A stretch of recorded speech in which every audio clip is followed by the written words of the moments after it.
Dear students, प्रयास online classes की इस निःशुल्क परिचर्चा में आपका पुनः स्वागत है। अपने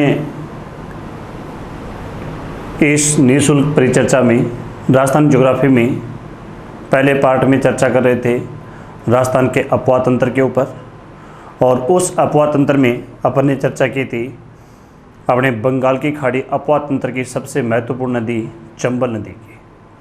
आज अपन पार्ट 2 में चर्चा करेंगे अपने बंगाल की खाड़ी अपवाह तंत्र की दूसरी सबसे महत्वपूर्ण नदी, जिसका नाम है बनास नदी। यहाँ पर अपन देखेंगे कि बनास और इनकी सहायक नदियों का ये संपूर्ण अपवाह तंत्र किस रूप में बनता है। तो सबसे पहले इसमें अपन चर्चा करते हैं बनास नदी पर। अब देखो यहाँ पर बनास नदी,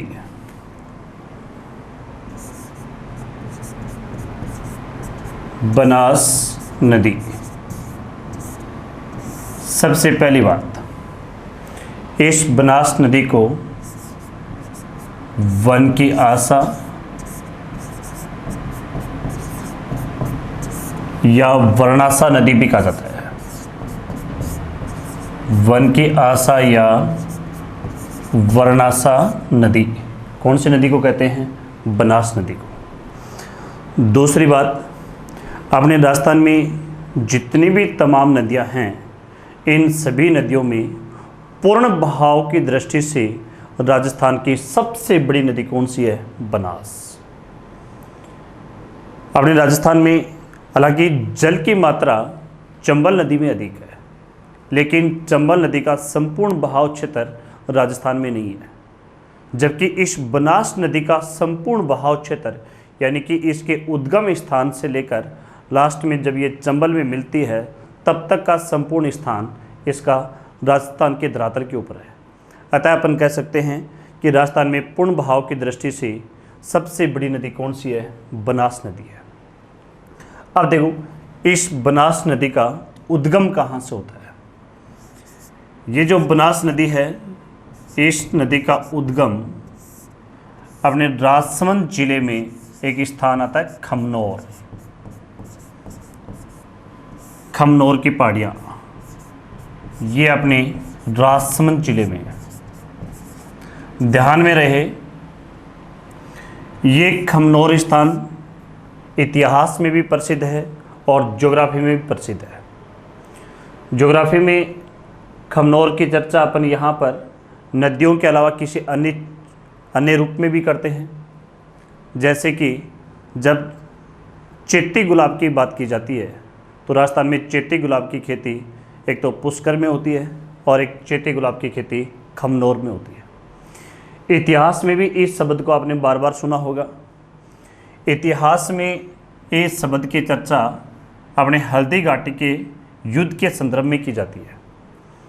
हल्दी घाटी के युद्ध को अलग अलग इतिहासकारों ने अलग अलग नामों से संज्ञा प्रदान की थी।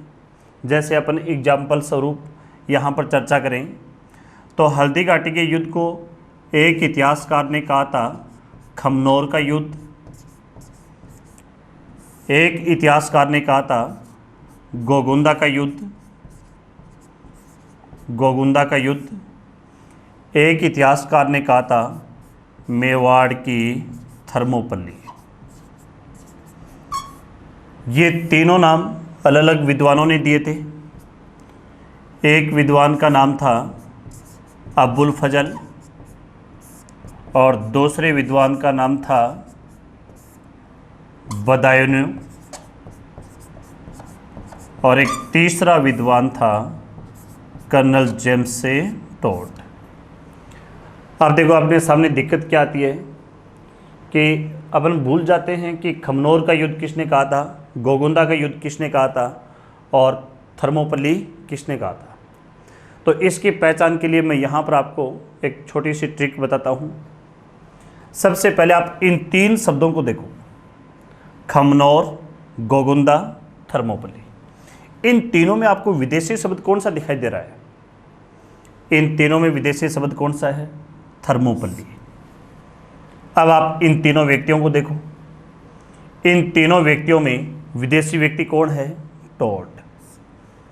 तो विदेशी शब्द को विदेशी व्यक्ति के साथ में जोड़ दो। तो हल्दी घाटी के युद्ध को मेवाड़ की थर्मोपल्ली किसने कहा था? टोड ने कहा था। दूसरी बात, अपने कैखेगढ़ में ख पहले आता है या ग पहले आता है?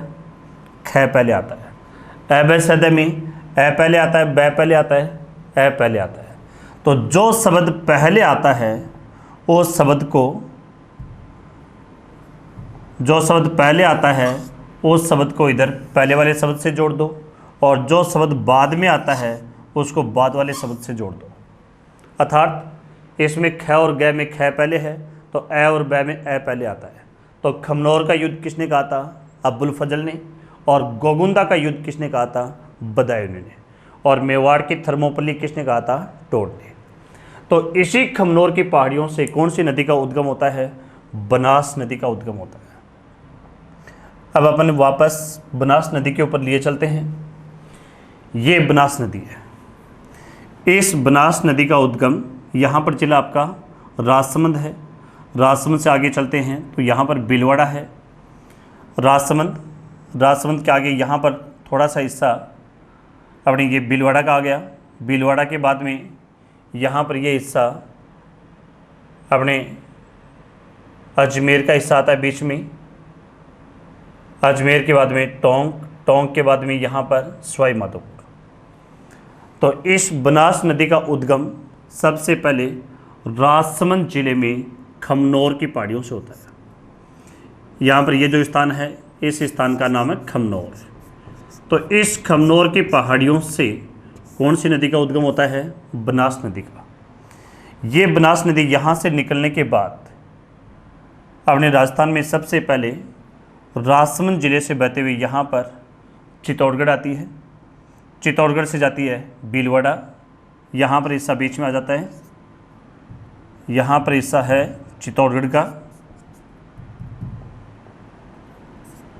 ये हिस्सा चित्तौड़गढ़। तो राजसमंद, चित्तौड़गढ़, भीलवाड़ा, भीलवाड़ा से अजमेर, अजमेर से टोंक और टोंक से सवाई माधोपुर। सवाई माधोपुर में यहाँ पर एक स्थान आता है जिसका नाम है रामेश्वरम घाट। इस रामेश्वरम घाट के पास जाकर ये बनास नदी चंबल नदी में मिल जाती है। इसी स्थान पर एक मध्य प्रदेश से नदी आती है जिसका नाम है सीप नदी। कौन सी नदी है? सीप नदी। तो अपने इस रामेश्वरम घाट में बनास, चंबल और सीप तीनों नदियों का संगम होता है। और ऐसा स्थान जहाँ पर तीन नदियों का संगम है उस स्थान को अपन कहते हैं त्रिवेणी संगम। तो यहाँ पर एक काफ़ी बड़ा त्रिवेणी संगम बनता है जिसमें तीन महत्वपूर्ण नदियाँ हैं, बनास, चंबल और सीप। तो इस प्रकार ये बनास नदी अपने राजस्थान में कुल 6 जिलों से होकर बहती है। 6 जिले कौन कौन से? राजसमंद, चित्तौड़गढ़, भीलवाड़ा, अजमेर, टोंक, सवाई माधोपुर। टोटल कितने जिलों से बहती है? 6। कल भी अपन ने चर्चा की थी कि अपने राजस्थान में 3 नदियां ऐसी हैं जो 6 जिलों से होकर बहती है। पहली नदी चंबल, दूसरी नदी बनास और तीसरी नदी लूड़ी। कल आपने चंबल के बारे में पढ़ा था कि चंबल नदी राजस्थान में चित्तौड़गढ़, कोटा, बूंदी, सवाई माधोपुर, करौली, धौलपुर इन 6 जिलों से गुजरती है। जबकि बनास नदी राजसमंद, चित्तौड़गढ़, भीलवाड़ा, अजमेर, टोंक, सवाई माधोपुर इन 6 जिलों से गुजरती है। एक बार अपन इस बनास नदी को राजस्थान के मैप के अंदर देखते हैं कि ये राजस्थान में कहाँ से और किस रूप में निकल रही है। तो देखो यहाँ पर राजस्थान के इस दक्षिणी हिस्से में यहाँ पर ये जिला आता है आपका राजसमंद। राजसमंद में यहाँ पर है खमनोर की पहाड़ियाँ। इन खमनोर की पहाड़ियों से ये बनास नदी निकलती है। यहाँ से निकलने के बाद राजसमंद से चित्तौड़गढ़, चित्तौड़गढ़ से भीलवाड़ा, भीलवाड़ा से अजमेर, अजमेर से टोंक और टोंक से सवाई माधोपुर। और सवाई माधोपुर में यहाँ पर नदी आती है जिसका नाम है चंबल नदी। यही क्षेत्र में काफ़ी महत्वपूर्ण नदी है चंबल नदी। तो सवाई माधोपुर में यहाँ पर ये आपका स्थान है जिसका नाम है रामेश्वरम घाट। कौन सा स्थान है? रामेश्वरम घाट। इस रामेश्वरम घाट के पास यहाँ पर ये बनास नदी कौन सी नदी में मिल जाती है? चंबल नदी में। और इसी स्थान पर एक महत्वपूर्ण नदी मध्य प्रदेश से आती है जिसका नाम है सीप। तो इस प्रकार रामेश्वरम घाट में बनास, चंबल और सीप इन तीनों नदियों का त्रिवेणी संगम में बनता है। तो इस मानचित्र में आप देख सकते हैं कि बनास नदी किन 6 जिलों से गुजरती है। सबसे पहले राजसमंद, फिर चित्तौड़गढ़, भीलवाड़ा, अजमेर, टोंक और सवाई माधोपुर। इन 6 जिलों से यहाँ से कौन सी नदी गुजरती है? बनास नदी। अब इस बनास नदी की चर्चा करें तो अपने इस बनास नदी पर मुख्यतः अपने 3 बांध हैं। ये मुख्यतः 3 बांध कौन कौन से हैं? तो जब इन 3 बांधों की चर्चा करें तो वो देखना अपने इस बनास नदी पर सबसे पहला बांध यहाँ पर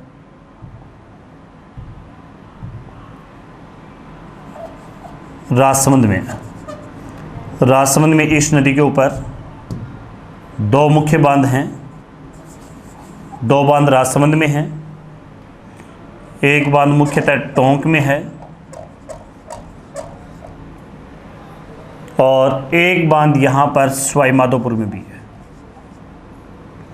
तो ये इस बनास नदी के ऊपर मुख्य बांध है। राजसमंद में 2 बांध हैं, टोंक में मुख्य बांध 1 है और एक मुख्य बांध यहाँ पर है सवाई माधोपुर में। अब चर्चा करते हैं कि राजसमंद में ये 2 बांध कौन कौन से हैं। तो राजसमंद में पहला बांध आपका है नंदसमंद बांध। नंदसमंदे बांध।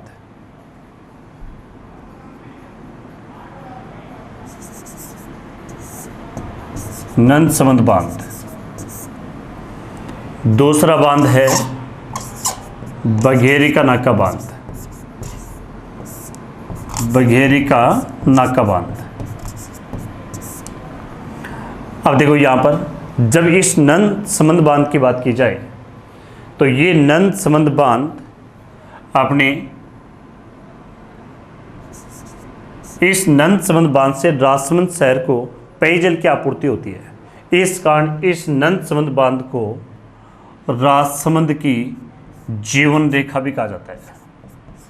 तो राजसमंद की जीवन रेखा या राजसमंद की लाइफ लाइन कौन से बांध को कहते हैं? नंदसमंद बांध को कहते हैं। दूसरा महत्वपूर्ण बांध है यहाँ पर बघेरी का नाका बांध।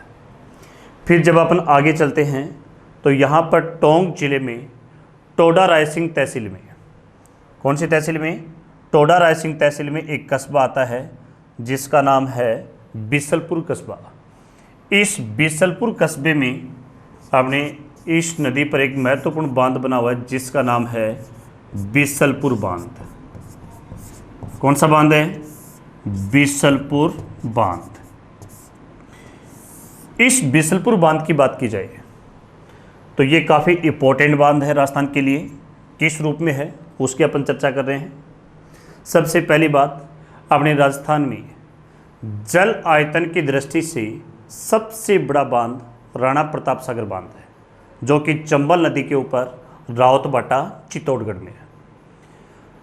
फिर राजस्थान में जल आयतन की दृष्टि से दूसरा सबसे बड़ा बांध बांसवाड़ा में माही नदी पर है जिसका नाम है माही बजाज सागर बांध। और तीसरा सबसे बड़ा बांध बिसलपुर बांध है जो कि टोंक में टोडा रायसिंह तहसील में बनास नदी पर है।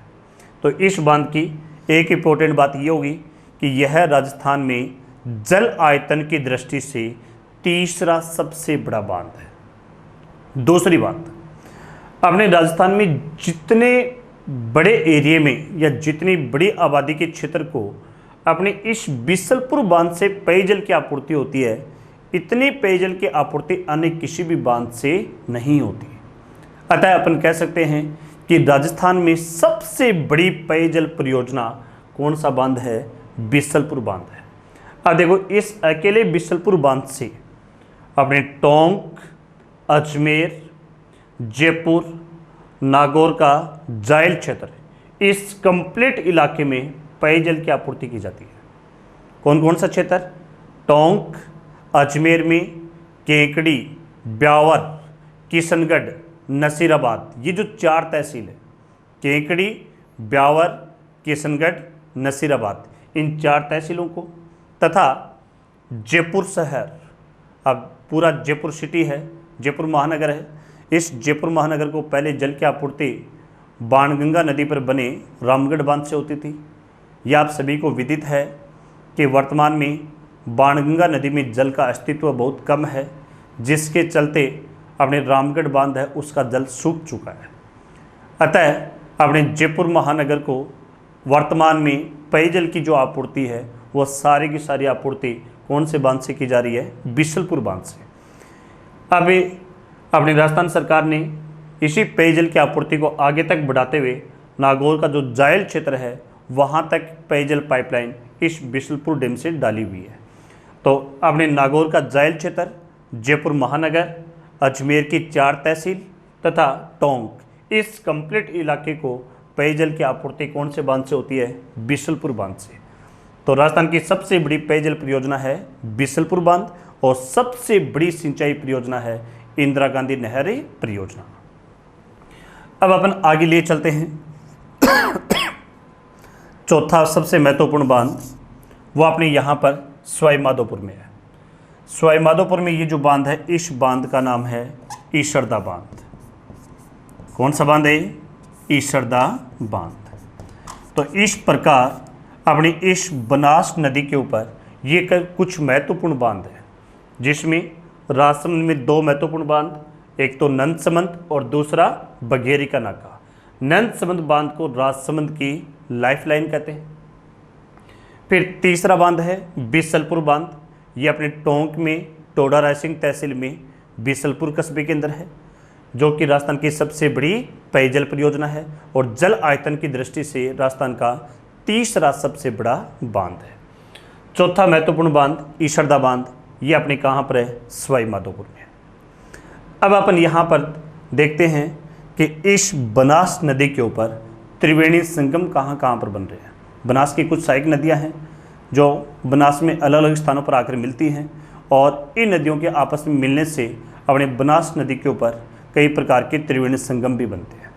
यहाँ पर आपकी जानकारी के लिए मैं आपको बता दूँ कि राजस्थान में जितनी भी तमाम नदियाँ हैं उन सभी नदियों में सबसे ज़्यादा त्रिवेणी संगम बनास नदी पर ही बनते हैं। बनास नदी पर मोटे तौर पर 3 त्रिवेणी संगम हैं। एक त्रिवेणी संगम आप यहाँ पर पढ़ चुके हो, सवाई माधोपुर के रामेश्वरम घाट में है, जहाँ पर बनास, चंबल और सीप, ये 3 नदियाँ परस्पर मिलती हैं। दूसरे त्रिवेणी संगम की अपन बात करें तो पहला त्रिवेणी संगम ये है रामेश्वरम घाट, जहाँ पर ये सीप नदी है, ये चंबल नदी है और ये आपकी बनास नदी है। दूसरा त्रिवेणी संगम यहाँ पर टोंक जिले के अंदर अपनी देवली तहसील में, देवली यहाँ पर तहसील है, उस देवली तहसील में एक स्थान आता है राजमहल। इस राजमहल में भी 3 नदियों का संगम होता है। ये 3 नदियाँ कौन कौन सी हैं? एक तो अजमेर के नसीराबाद क्षेत्र से आती है जिसका नाम है डाई नदी। एक राजसमंद से आती है बिजराल की पहाड़ियों से जिसका नाम है खारी नदी। और तीसरी आपकी होगी बनास। तो यहाँ पर 3 नदियों का संगम है। 3 नदियाँ कौन कौन सी? डाई प्लस खारी प्लस बनास। तो यहाँ पर भी त्रिवेणी संगम का निर्माण होता है। रामेश्वरम घाट में आपने देखा था कि यहाँ पर 3 नदी कौन कौन सी थी? सीप प्लस बनास प्लस चंबल। इन तीनों नदियों का संगम रामेश्वरम घाट में है। तीसरा त्रिवेणी संगम अपने भीलवाड़ा में, मांडलगढ़ का नाम आपने सुना होगा, उस मांडलगढ़ कस्बे के पास में ही ये स्थान आपका बिगोद। कौन सा स्थान है? बिगोद। इस बिगोद में भी 3 नदियों का संगम होता है। यहाँ पर ये 3 नदियाँ कौन कौन सी हैं? तो इन 3 नदियों की बात करें तो यहाँ पर एक तो आपकी ये मुख्य नदी होगी, कौन सी? बनास। फिर बनास में यहाँ पर 2 नदियाँ और आकर मिलती हैं। एक उदयपुर से नदी आती है जिसका नाम है बेड़च, और एक आपकी ये तीसरी नदी है जिसका नाम है मेनाल नदी। तो बनास, बेड़च और मेनाल, इन तीनों नदियों का संगम भीलवाड़ा के मंडलगढ़ कस्बे के निकट कौन से स्थान पर होता है? बिगोद। तो इस प्रकार बनास नदी के ऊपर टोटल त्रिवेणी संगम कितने हैं? 3।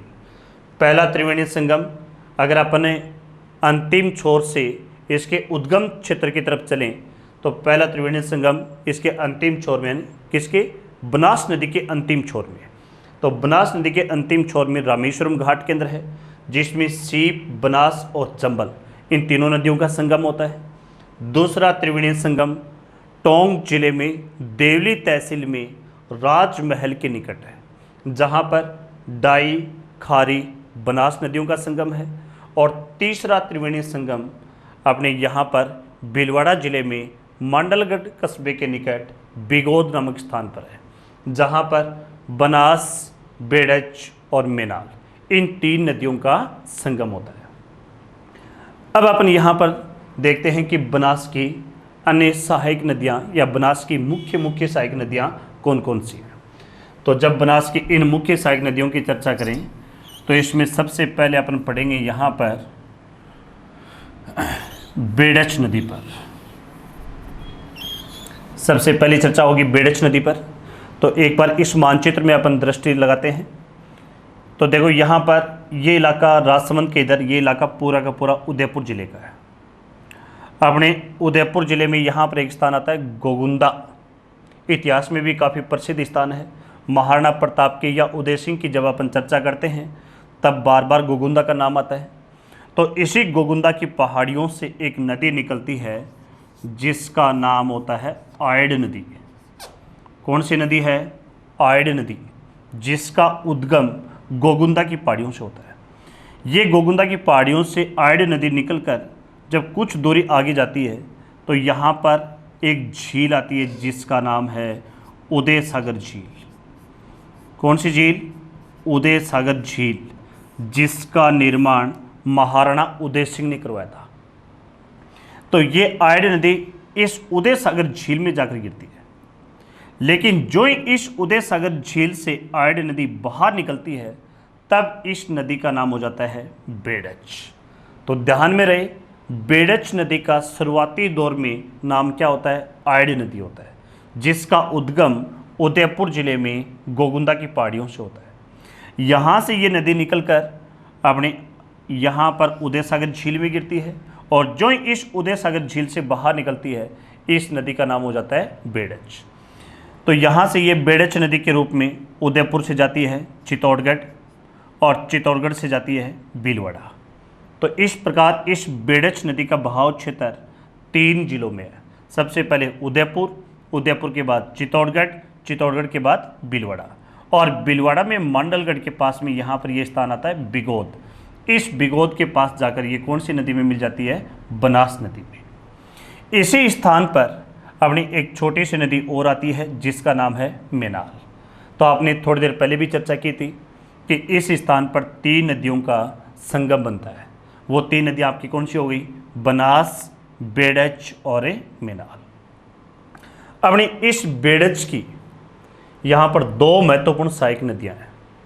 ये दोनों ही सहायक नदियाँ मध्य प्रदेश से आती हैं, जिसमें एक नदी का नाम है गंभीरी नदी, एक नदी का नाम है गंभीरी, और दूसरी यहाँ पर एक छोटी सी नदी और भी है जिसका नाम है ओराई नदी। तो बेड़च की ये 2 सहायक नदी हैं, एक गंभीरी और एक ओराई।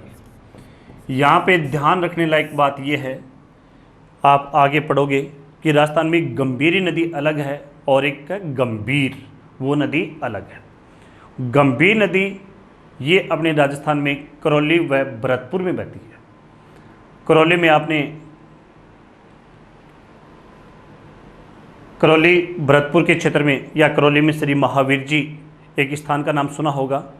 तो ये जो श्री महावीर जी स्थान है उसी के निकट से अपनी कौन सी नदी का उद्गम होता है? गंभीर नदी का।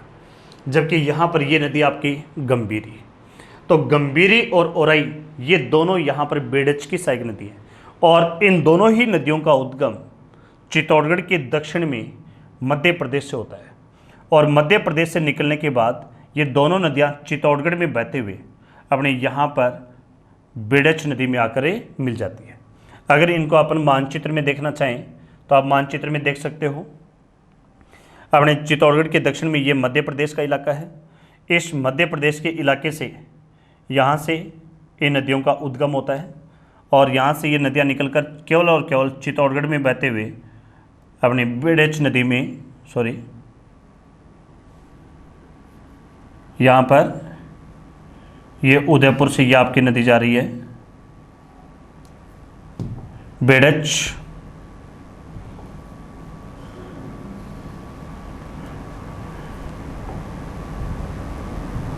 ये आपकी नदी है बेडच और इस बेडच में मिलने वाली ये दो मुख्य सहायक नदी, एक गंभीरी है और एक ओराई है। इन दोनों ही नदियों का उद्गम मध्य प्रदेश से होता है। अपनी इस बेडच नदी के ऊपर अपने यहाँ पर चित्तौड़गढ़ में एक बांध बना हुआ है जिसका नाम है गोसुंडा बांध। कौन सा बांध? गोसुंडा बांध। गोसुंडा बांध ये चित्तौड़गढ़ जिले में कौन सी नदी पर है? बेडच नदी पर है। तो ये अपनी बनास की एक सहायक नदी होगी, कौन सी? बेडच।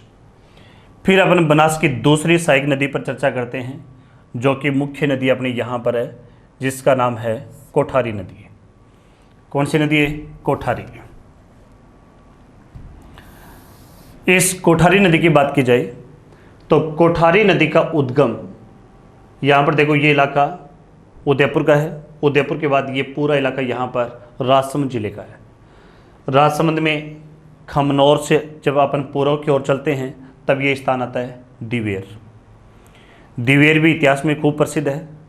1582 में यहाँ पर दिवेर का युद्ध हुआ था जिसको अपन मेवाड़ का मैराथन कहते हैं। उसी दिवेर की पहाड़ियों से कोठारी नदी का उद्गम होता है। ये कोठारी नदी राजसमंद में दिवेर की पहाड़ियों से निकलकर राजसमंद और भीलवाड़ा में बहते हुए, केवल दो ही जिलों में बाव क्षेत्र है इसका, राजसमंद और भीलवाड़ा। और भीलवाड़ा में यहाँ पर एक स्थान है जिसका नाम है नंदराय। कौन सा स्थान है? नंदराय। यहाँ पर इस नंदराय के समीप ये कोठारी नदी कौन सी नदी में मिल जाती है? बनास में। तो इस प्रकार ये बनास की दूसरी मुख्य सहायक नदी है जिसका उद्गम राजसमंद जिले में दिवेर की पहाड़ियों से होता है। राजसमंद जिले में कहाँ से होता है? दिवेर की पहाड़ियों से।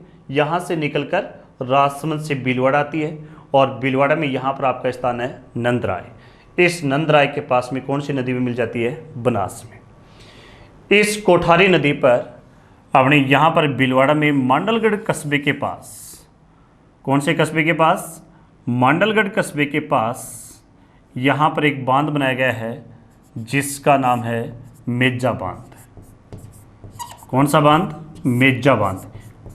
ये मेजा बांध वही बांध है जिसको भीलवाड़ा की लाइफ लाइन कहा जाता है। भीलवाड़ा की जीवन रेखा या भीलवाड़ा की लाइफ लाइन कौन से बांध को कहते हैं? मेजा बांध को। तो ये मेजा बांध कौन सी नदी पर है? कोठारी नदी पर। इसके अलावा आप इतिहास के अंदर भी पढ़ते हो, एक सभ्यता आती है जिसका नाम है बागोर सभ्यता। ध्यान में रहे, अपने राजस्थान में एक है बागोर की हवेली और एक है बागोर सभ्यता। बागोर की हवेली उदयपुर शहर में पिछोला झील के किनारे पर है, जबकि बागोर सभ्यता भीलवाड़ा में कोठारी नदी पर विकसित हुई है।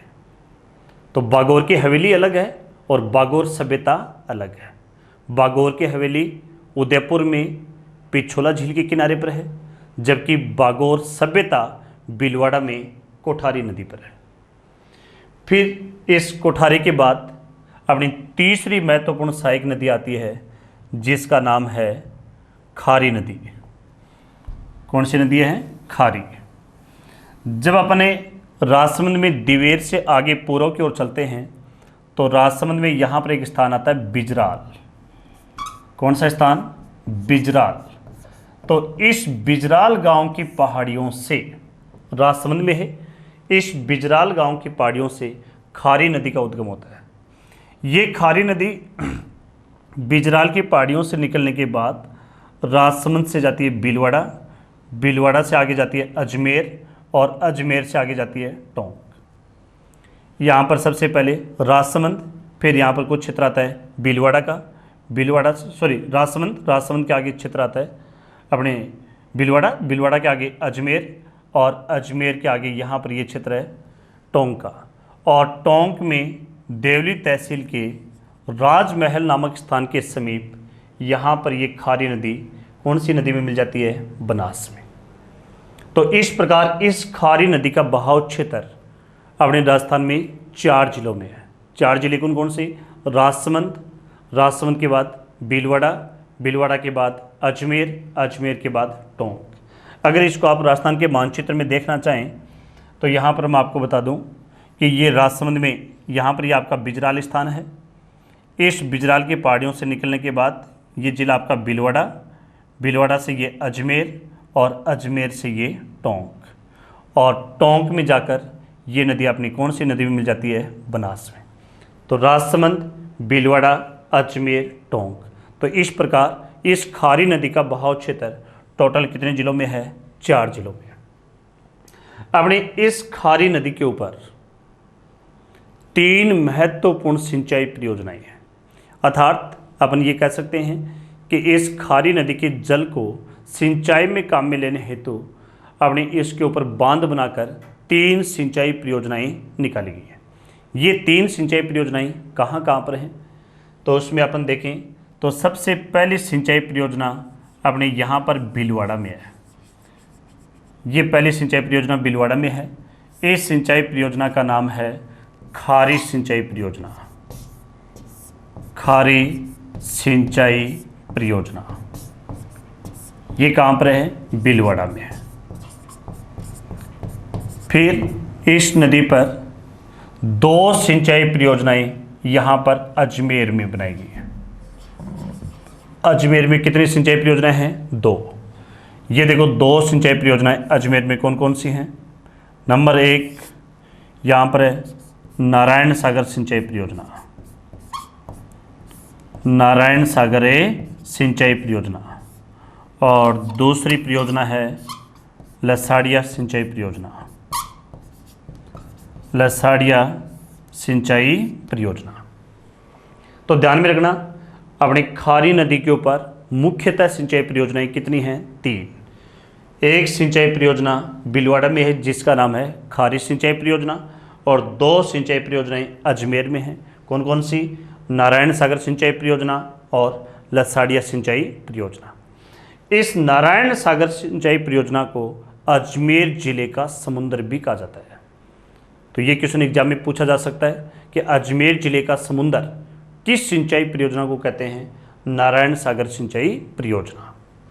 दूसरी बात देखो, यहाँ पर ये आपको नाम दिखाई दे रहा है लसाड़िया सिंचाई परियोजना का। एक है लसाड़िया सिंचाई परियोजना जो कि अजमेर में खारी नदी पर है, एक है लसाड़िया का पठार। दोनों बातें अलग हैं। तो जब लसाड़िया के पठार की चर्चा की जाए तो आपको ध्यान में रखना है कि उदयपुर में जो अपनी जेसमंद झील है, जो कि अपने राजस्थान की सबसे बड़ी मीठे पानी की कृत्रिम झील है, अपने इस जेसमंद झील के जस्ट पूर्व में, अपने जेसमंद झील के जस्ट पूर्व में यहाँ पर आप देख सकते हो कि उदयपुर में यहाँ पर ये आपकी जेसमंद झील है। इस जेसमंद झील के जस्ट पूर्व में, जेसमंद झील के जस्ट पूर्व में उदयपुर और प्रतापगढ़, इन 2 जिलों के अंदर यहाँ पर एक पठार फैला हुआ है। 2 जिलों में है, जेसमंद झील के बिल्कुल पास में है उदयपुर और प्रतापगढ़। इस पठार को अपन कहते हैं लसाड़िया का पठार। तो ध्यान में रखना लसाड़िया का पठार उदयपुर व प्रतापगढ़ में है। जेसमंद झील के पास में है, जबकि लसाड़िया सिंचाई परियोजना अजमेर में खारी नदी पर है। फिर जब अपन आगे बढ़ते हैं तो खारी नदी के बाद अपनी नेक्स्ट सबसे महत्वपूर्ण सहायक नदी आती है डाई नदी। कौन सी नदी है? डाई। तो जब अपन इस डाई नदी की बात करें तो इस डाई नदी का उद्गम अजमेर के नसीराबाद की पहाड़ियों से होता है। ये नसीराबाद की पहाड़ियों से निकलने के बाद अजमेर से बहते हुए टोंक आती है और टोंक में यहाँ पर ये स्थान आपका है राजमहल, और राजमहल के पास में आकर बनास नदी में मिल जाती है। तो इस प्रकार अपनी इस राजमहल के पास 3 नदियों का त्रिवेणी संगम बन रहा है। 3 नदी आपकी कौन कौन सी होगी? ये डाई नदी होगी, ये आपकी खारी नदी होगी, और ये आपकी होगी बनास। इधर यहाँ पर खारी की एक दूसरी महत्वपूर्ण सहायक नदी है जिसका नाम है मानसी, जो भीलवाड़ा में बहते हुए अपने शाहपुरा के पास में आकर कौन सी नदी में मिल जाती है? खारी नदी में। तो ध्यान में रखना, मानसी किसकी सहायक नदी है? खारी की सहायक नदी है। फिर नेक्स्ट ये अपनी डाई नदी होगी जो अजमेर के नसीराबाद की पहाड़ियों से आती है, और फिर टोंक में बहते हुए देवली तहसील के राजमहल के पास में आकर बनास नदी में मिल जाती है। फिर जब अपन आगे पूर्व की तरफ बढ़ते हैं तो अपने यहाँ पर जिला आता है जयपुर। अजमेर के आगे जिला अपना कौन सा है? जयपुर। अपने जयपुर में बनास की सबसे महत्वपूर्ण सहायक नदी है जिसका नाम है मोरेल नदी। कौन सी नदी है? मोरेल। ये मोरेल नदी अपने जयपुर में यहाँ पर एक स्थान है जिसका नाम है चैनपुरा गांव। कौन सा गांव है? चैनपुरा गांव। इस चैनपुरा गांव की पहाड़ियों से मोरेल नदी का उद्गम होता है। यहां से ये मोरेल नदी निकलकर जयपुर से दौसा, दौसा से सवाई माधोपुर, और सवाई माधोपुर में यहां पर एक स्थान आता है जिसका नाम है भूरी पहाड़ी। कौन सा स्थान है? भूरी पहाड़ी, सवाई माधोपुर में है। इस भूरी पहाड़ी के समीप ये मोरेल नदी बनास नदी में मिल जाती है। तो इस प्रकार इस मोरेल नदी का बहाव क्षेत्र 3 जिलों में है।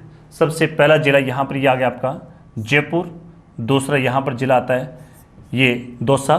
दौसा में लालसोट जो तहसील है उसका नाम सुना होगा, वहाँ से मोरेल नदी का बहाव क्षेत्र है। और यहाँ दौसा से होते हुए आगे आती है सवाई माधोपुर, और सवाई माधोपुर में यहाँ पर स्थान है भूरी पहाड़ी। इसके समीप आकर कौन सी नदी में मिल जाती है? मोरेल नदी में, सॉरी बनास नदी में। अपनी इस मोरेल की एक महत्वपूर्ण सहायक नदी है जिसका नाम है ढूंढ नदी।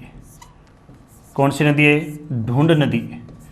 इस ढूंढ नदी का उद्गम अपने यहाँ पर जयपुर जिले में एक स्थान है जिसका नाम है अचरोल गांव। कौन सा गांव? अचरोल। इस अचरोल गांव की पहाड़ियों से यहाँ से ढूंढ नदी का उद्गम होता है। ये ढूंढ नदी जयपुर और दौसा में बहते हुए लालसोट के पास में आकर मोरेल नदी में मिल जाती है। तो ध्यान में रहे, जयपुर दौसा में बहने वाली ढूंढ नदी किसकी सहायक नदी है? मोरेल की सहायक नदी है। अपने लालसोट में ये ढूंढ और मोरेल नदी दोनों आपस में मिलने के बाद ये मोरेल अपने दौसा से आगे सवाई माधोपुर में आ जाती है, और सवाई माधोपुर में आकर कौन सी नदी में मिल जाती है? बनास नदी में। अपने सवाई माधोपुर में इस बनास नदी के ऊपर एक बांध बना हुआ है। इस बांध का नाम है मोरेल बांध। कौन सा बांध है? मोरेल बांध। यहाँ पर यह आपको ध्यान रखने लायक बात है कि आपको कई स्थानों पर देखने को मिलता है कि मोरेल बांध दौसा में है, जबकि ये बात गलत है। मोरेल बांध दौसा में नहीं है, मोरेल बांध यहाँ पर सवाई माधोपुर में है, मोरेल नदी पर।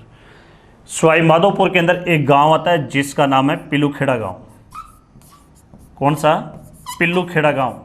इस पिल्लूखेड़ा गांव के पास ये बांध बना हुआ। कौन सा बांध? मोरेल बांध, जो कि कौन सी नदी पर है? मोरेल नदी पर है। तो इस प्रकार ये अपने बनास की कुछ महत्वपूर्ण सहायक नदियाँ थी, जिसमें आपने सबसे पहले पढ़ा कौन सी नदी? बेड़च। बेड़च के बाद में आपने यहाँ पर पढ़ा कोठारी नदी। कोठारी के बाद में आपने पढ़ा खारी नदी। खारी की यहाँ पर सहायक नदी है मानसी। फिर आपने नेक्स्ट पढ़ी डाई नदी। डाई के बाद आपने पढ़ी मोरेल नदी, और मोरेल की सहायक नदी कौन सी, ढूंढ। तो ये तमाम नदियाँ बनास नदी के साथ मिलकर अपने लास्ट में बनास नदी चंबल नदी के साथ मिलती है, जो कि अपने बंगाल की खाड़ी अपवाह तंत्र का एक महत्वपूर्ण हिस्सा है। आज के इस वीडियो में अपन केवल इसी बनास अपवाह तंत्र पर चर्चा करेंगे।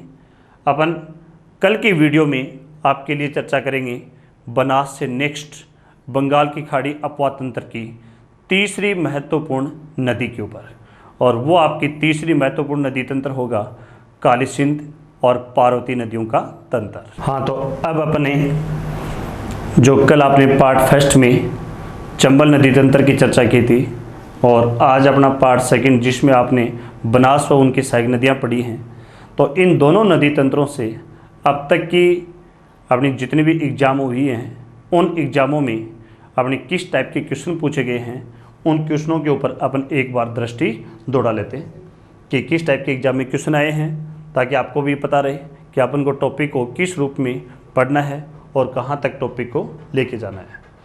तो देखो पिछले एग्जामों में किस टाइप के क्वेश्चन आए हैं।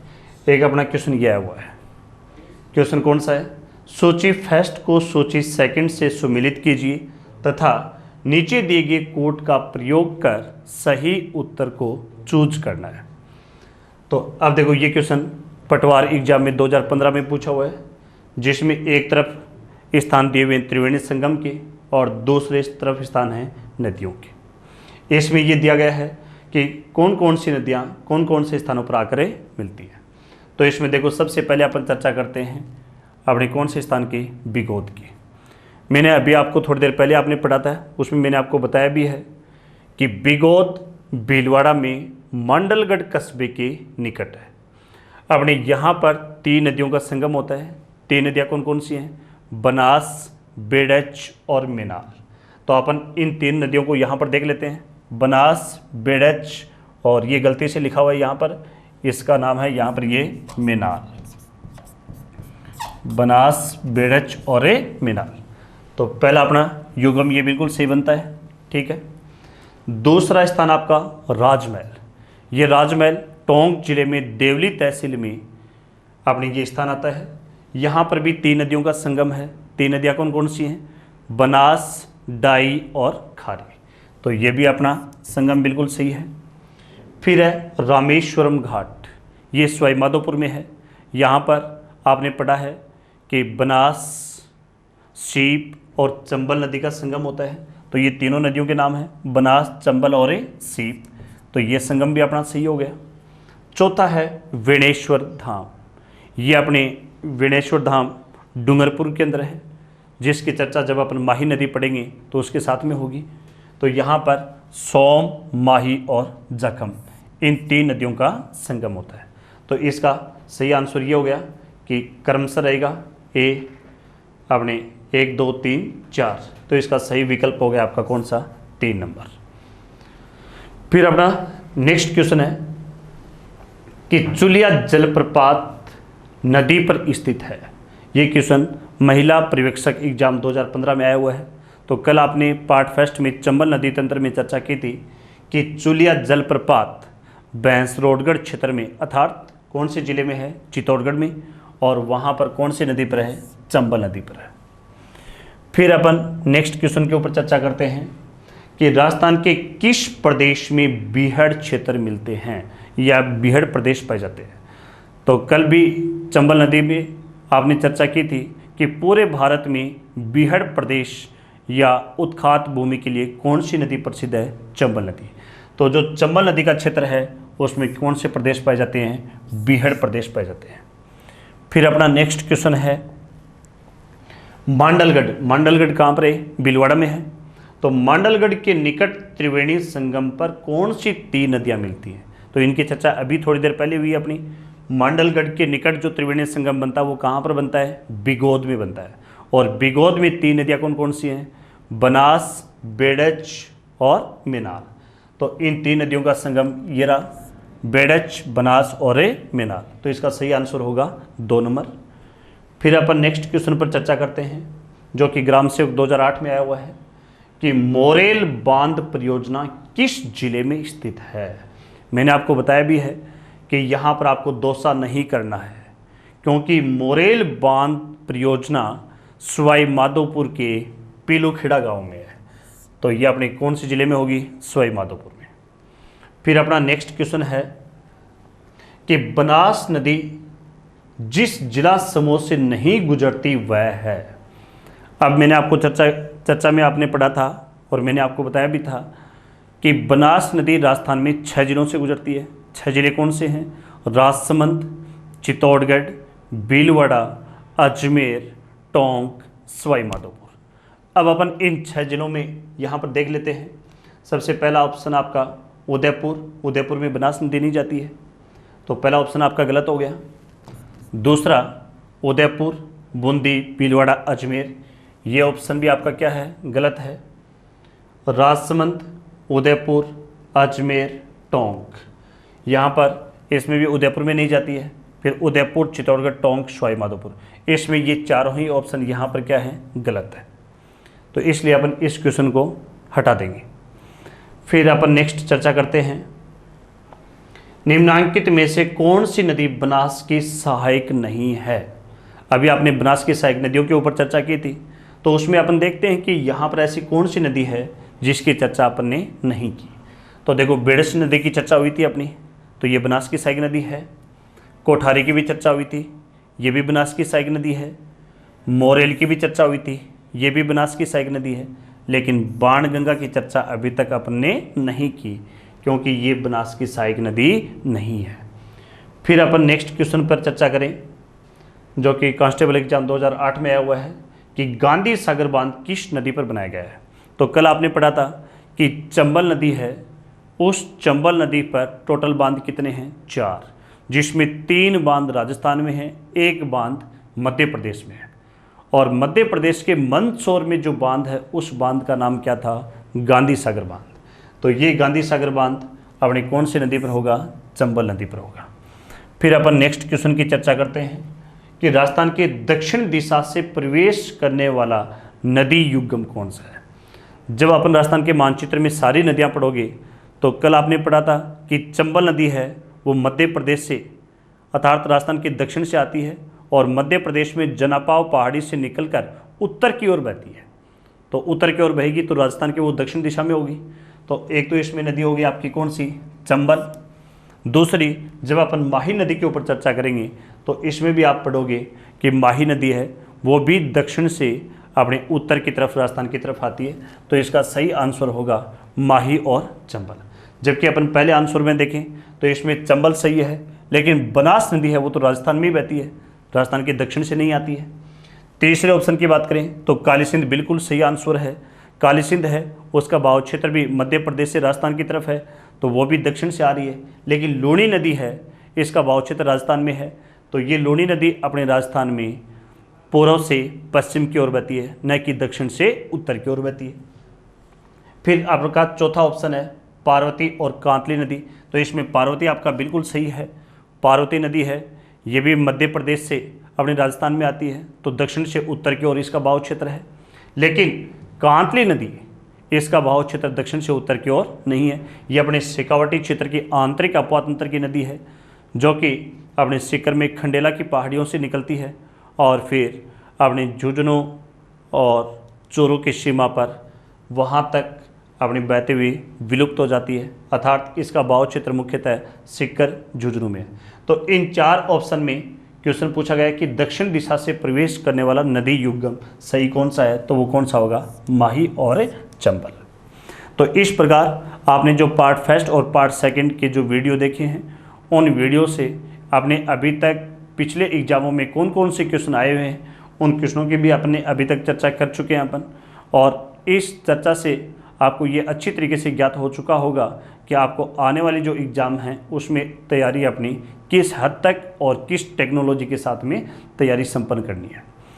अब अपने आज का ये जो वीडियो है इसी को यहीं पर समाप्त करते हैं और कल आपके लिए एक तीसरा वीडियो लेकर आ रहे हैं, जिसमें अपन चर्चा करेंगे हाड़ौती क्षेत्र की महत्वपूर्ण नदियों के ऊपर, जिसमें मुख्यतः नदी होगी आपकी पार्वती, काली सिंध व इनकी सहायक नदियाँ। आज की इस वीडियो को अपन यहीं पर विराम देते हैं। नमस्कार।